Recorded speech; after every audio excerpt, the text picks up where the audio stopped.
Bonsoir, shalom, que la paix soit avec vous. Bienvenue à votre émission Christ à l'œuvre. Christ à l'œuvre, aujourd'hui, nous allons parler de l'histoire de Noé. Tout le monde connaît cette histoire, l'histoire de Noé avec le déluge, l'histoire de Noé avec à qui Dieu avait demandé de construire une arche géante. Alors, sans plus tarder, avant de parler de ces choses, je vais d'abord lire la parole de Dieu. Alors, nous allons la chercher aujourd'hui dans Genèse chapitre 6. Nous prendrons, c'est une histoire longue, nous prendrons verset par verset, et comme vous connaissez déjà cette histoire, nous allons la revisiter avec la grâce que Dieu m'a donnée. Alors, Genèse chapitre 6, je prends au verset 5. L'Éternel vit que la méchanceté de l'homme était grande sur la terre, et que chaque jour son cœur ne concevait que des pensées mauvaises. Au verset 6, l'Éternel regrettait d'avoir fait l'homme sur la terre, et son cœur fut affligé. La Bible dit au verset 8 de Genèse chapitre 6, mais Noé obtint la faveur de l'Éternel. Alors Dieu dit à Noé au verset 13, j'ai décidé de mettre fin à tous les êtres vivants, car la terre est pleine de violence à cause d'eux. Je vais donc les détruire avec la terre. Au verset 14, fais-moi une arche de bois de gopher.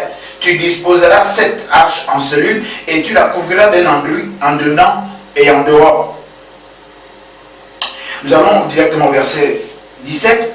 Et quant à moi, dit Dieu, je vais faire venir le déluge sur la terre pour détruire toute chair qui sous le ciel souffle de vie. Tout ce qui est sur la terre périra. Mais avec toi, j'établirai mon alliance. Tu entreras dans l'arche avec tes filles, ta femme et tes belles-filles. Tu feras aussi entrer dans l'arche 2 animaux de chaque espèce vivante pour qu'ils survivent avec toi. Tu prendras un mâle et une femelle, un couple de chaque espèce. Nous sautons directement au chapitre 7, au verset 4. Car dans 7 jours, moi je vais faire venir la pluie sur la terre, 40 jours et 40 nuits, et j'effacerai de la surface du sol tous les êtres que j'ai faits. Au verset 5, Noé agit en tout point comme l'Éternel le lui avait ordonné. Amen. Nous venons donc de parcourir encore avec vous cette histoire de Noé dans la Bible. Avant que de vous le conter sous l'onction du Saint-Esprit, je vais prier. Père Céleste, dans le nom béni de Jésus-Christ, en qui toute grâce a été manifestée, j'élève ma voix pour que tous ceux qui toucheront, tous ceux qui écouteront, tous ceux qui seront à l'écoute, tous ceux qui seront touchés par ce message donnent leur vie à Jésus-Christ et qui comprennent l'urgence de ce message. Je me lève et je m'oppose contre tout auteur, tout raisonnement qui s'opposerait à la connaissance de Dieu. Et je ramène toute pensée captive à l'obéissance du Saint-Esprit au nom de Jésus-Christ. Je dis bien Amen, dites Amen avec moi. Alors, avant que de vous parler de ce message, aménagez-vous un espace chez vous ou bien ailleurs pour que vous ne soyez pas dérangés, parce que ce message s'adresse personnellement à vous. Ce message s'adresse personnellement à toi, mon bien-aimé. Alors, je suis APM, l'apôtre Paul Messi, l'ange de l'Éternel qui se tient devant Dieu. J'officie au ministère Colonne de Feu de Nuit à Libreville, au Gabon, et à Antoum également, où nous avons une église qui s'appelle la Joie Parfaite. À Libreville, c'est la maison de prière. Alors, cette histoire de Noé, cette histoire, tout le monde la connaît. Alors, nous allons la revisiter. La Bible déclare que Dieu avait constaté qu'il y a de la méchanceté sur la terre. La méchanceté, nous la voyons tous les jours. La méchanceté conjugale, la méchanceté familiale, la méchanceté professionnelle, la méchanceté économique, méchanceté sociale. On voit toutes les violences conjugales, on voit les violences, on va dire, au niveau communautaire, on voit les violences tribales. Il y a de la violence partout. Il y a même de la méchanceté gratuite. Il y a des gens même à qui vous n'avez pas fait du tort, mais qui vous en veulent. On ne sait même pas pourquoi. On appelle ça de la méchanceté gratuite. Il y a des gens, les frères qui se lèvent contre les frères, les sœurs contre les sœurs, les fils contre les pères, contre les mères. Voilà, il y a de la violence partout et ça n'a pas changé. Depuis le temps de Noé, c'est Dieu qui constate qu'il y a de la violence partout et ça n'a pas changé. Il y a de la violence autour de nous. Il y a de la violence, la pauvreté est une violence, le manque de travail est une violence, le manque de compréhension, de communication est une violence, il y a la violence politique, il y a toutes sortes de violences autour de nous que nous vivons aujourd'hui et ça n'a pas changé. Et Dieu dit qu'il regrette. Dieu dit qu'il regrette, il faut que cette violence s'arrête. Et il dit, la Bible déclare que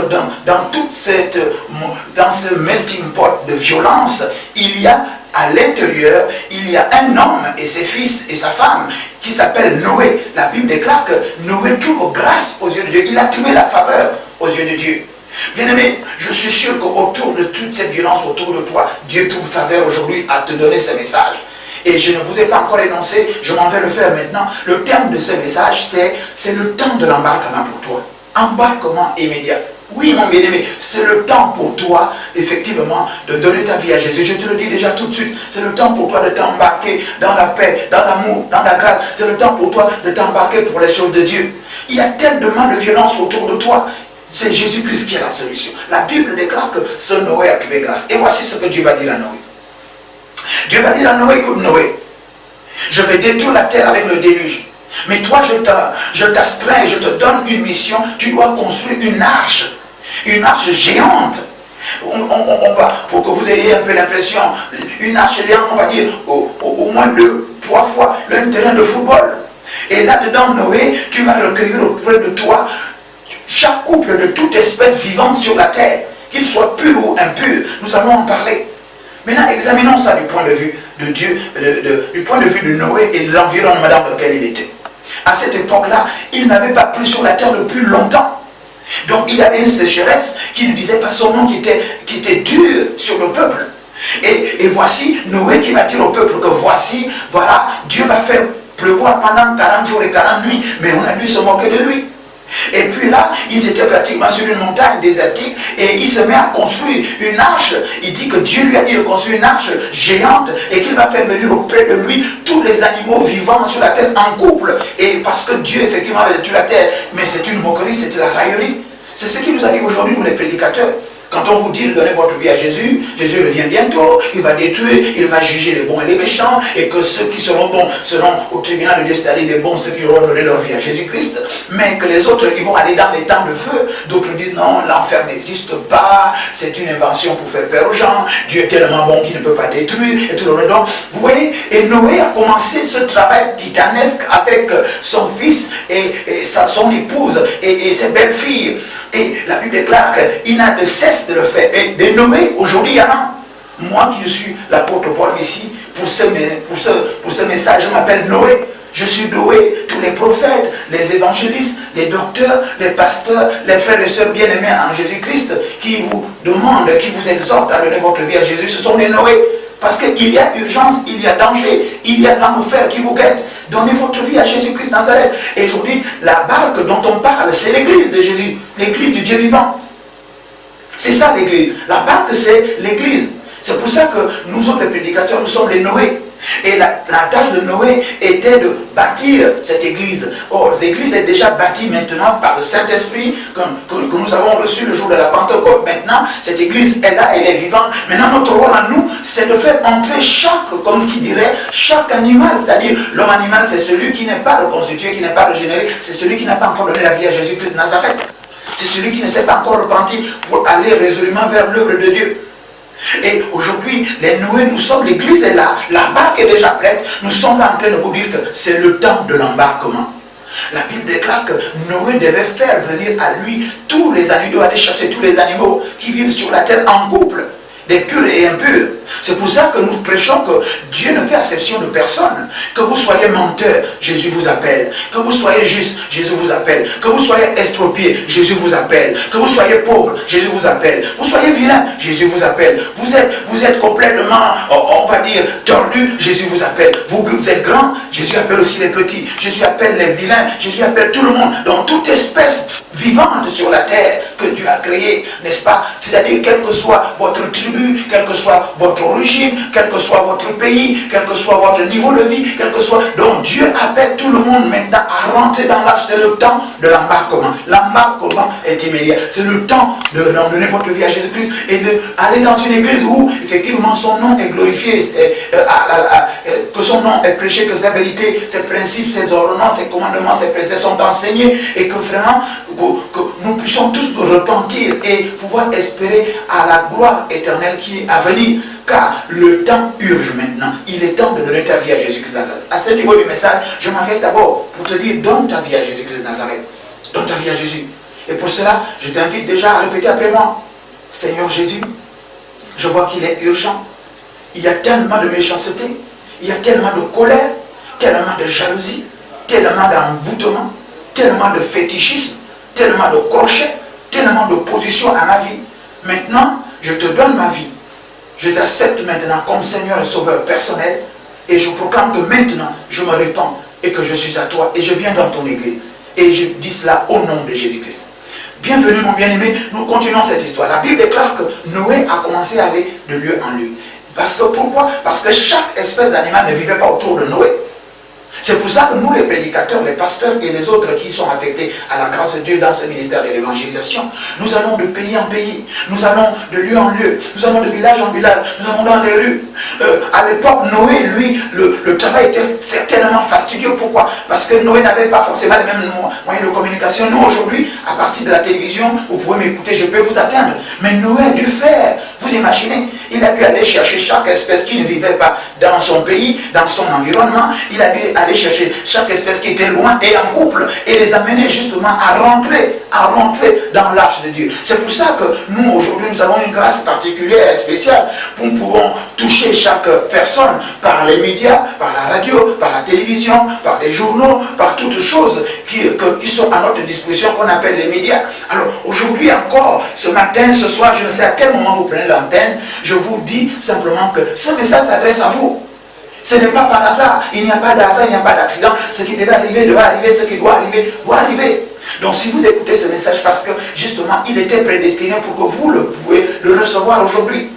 C'est le temps de l'embarquement.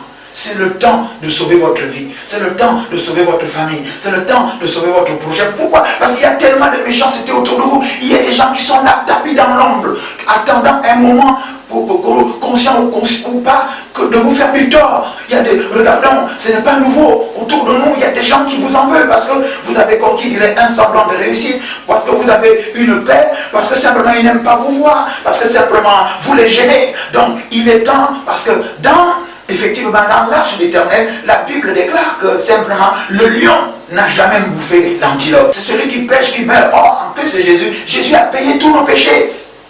Les péchés passés, présents et futurs. Donc, il a porté nos iniquités et nos transgressions et le châtiment qui donne la paix est retombé sur lui et c'est par ses maîtrises que nous sommes guéris. Donc, en venant dans l'église du Dieu vivant, toute arme forgée contre toi sera sans effet. Toute langue qui s'élèvera contre vous, c'est Dieu qui la jugera. Il a dit, j'ai pour toi des plans de bonheur et non de mal. La Bible dit que dans l'arche de l'Éternel, il y avait la nourriture en abondance. La nourriture physique, la nourriture spirituelle. Jésus-Christ est la solution. L'église du Dieu vivant est un vrai refuge. L'église du Dieu vivant est là pour préserver la vie. Alors, simplement, ce message est un message d'alerte, d'urgence pour toi. Je ne sais pas ce que tu traverses, mon frère. Je ne sais pas ce que tu traverses, ma soeur, mon père, ma mère, autorité. Je ne sais pas ce qui vous arrive. Mais une chose est certaine, il y a quelqu'un, il y a quelque chose, il y a une situation, il y a un événement, il y a une autorité, une principauté, on va dire des esprits méchants, on va dire des démons, des sorciers, des marabouts véreux, des gangas et des diseurs de bonne aventure qui sont là simplement pour faire du tort, pour prendre la chance, comme on dit, on prend la chance chez vous pour donner à d'autres personnes. Donnez votre vie à Jésus. Rejoignez l'église du Dieu vivant. Embarquez-vous. C'est le temps de l'embarquement. C'est le temps pour vous de venir dans l'église. C'est le temps pour vous d'être protégé par Dieu. C'est le temps pour vous que la main de Dieu soit sur vous. C'est le temps pour vous de recevoir la faveur de Dieu. C'est le temps pour vous de recevoir la grâce de Dieu. Alors encore une fois, donnez votre vie à Jésus-Christ Nazareth. Ne vous inquiétez pas dans quelle église vous allez. Le Saint-Esprit de Dieu vous conduira. C'est pour ça qu'encore une fois, je vais réitérer cet appel. Répète après moi. Seigneur Jésus, il y a tant de violence autour de moi. Il y a tant de méchanceté. Voici, à partir de ce message prêché par ton serviteur, l'apôtre Paul Messi. Je me répands et je suis convaincu que désormais, toi, en étant mon Seigneur et Sauveur personnel, je te donne ma vie maintenant. Je serai protégé. Ma famille sera protégée. Tout ce qui est en moi sera protégé. Pour cela, pour avoir la vie éternelle, je proclame cela dans le nom béni de Jésus-Christ de Nazareth. Amen. Bienvenue dans l'église du Dieu vivant. Bienvenue.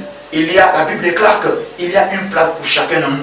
Pourquoi? Parce que Jésus-Christ s'en est assuré. Il a dit, je m'en vais au Père pour vous réserver une place. Et si ça n'était pas ainsi, je vous l'aurais dit. Donc il y a une place réservée pour vous dans cette arche, dans l'église. Une place d'honneur, parce qu'il a pour nous des plans de bonheur et non de malheur. Je proclame que Jésus-Christ de Nazareth est mort sur la croix de Golgotha. Et il nous a, à partir de cette rédemption, il nous a acquis tout ce dont nous avons besoin. Dans l'église du Seigneur Jésus, il y a tous les besoins sont pourvus à la gloire de son nom. Shalom, shalom. Je rappelle que je suis l'apôtre Paul ici, l'ange d'Éternel qui se tient devant la face de Dieu. J'officie au ministère Colonne de Feu et de Nuée, à Libreville, dans la maison de prière, en Zan et en université, et en Toum, à la cathédrale La Joie Parfaite, au lieu qu'on appelle, mais qu'on en a juste derrière, n'est-ce pas, les eaux et forêts, et sur la route à 1 kilomètre de la guérite de Toum. Alors, je pourrais également dire que bon, pour me joindre, les numéros s'affichent sur votre écran.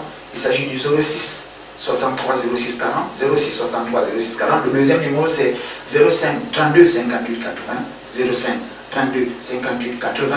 Vous pouvez m'appeler directement, je vais décrocher, et ou bien envoyer un message, un SMS, ou bien vous pouvez exposer votre problème. Je réponds à tous les messages. C'est-à-dire que je peux ne pas répondre immédiatement parce qu'il ne s'agit pas de répondre simplement, il s'agit de porter votre problème devant l'Éternel et puis qu'il me réponde pour que je puisse effectivement vous donner la réponse que Dieu m'aurait dit, avec que votre joie soit parfaite et que le nom de Jésus soit glorifié. Vous pouvez également nous rejoindre facilement. Nous sommes au ministère Colonne de Feu, je vous ai dit, à Libreville, où le siège est en Zion, à la Nouvelle Cité, en face de l'école publique de Zion 4, derrière la résidence, ouvrez la résidence, écrit le vent.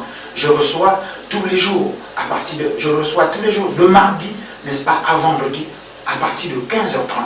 Vous venez simplement sans rendez-vous, vous venez, vous trouvez, vous mettez là et vous attendez votre tour et que Dieu vous bénisse. Et vous pouvez également avoir une communion fraternelle et spirituelle avec nous. Nous avons en semaine, outre les réunions d'enseignement et tout le reste, mais nous avons deux cultes. Le culte de jeudi, c'est pour les prières, pour la délivrance. Nous prions pour tous les cas. Jésus-Christ intervient dans tous les cas. Dans l'arche de Dieu, dans l'église de Dieu vivant, on résout tous les problèmes. Alors, le dimanche aussi, c'est le culte d'adoration, n'est-ce pas? Le jeudi, à partir de 18h30, vous êtes notre invité. Le dimanche, le culte d'adoration commence dès 9h. Dès 9h, vous venez vous installer et puis vous êtes notre invité majeur. Bienheureux les invités au repas du Seigneur. À très bientôt. Shalom, shalom. Que Dieu vous bénisse.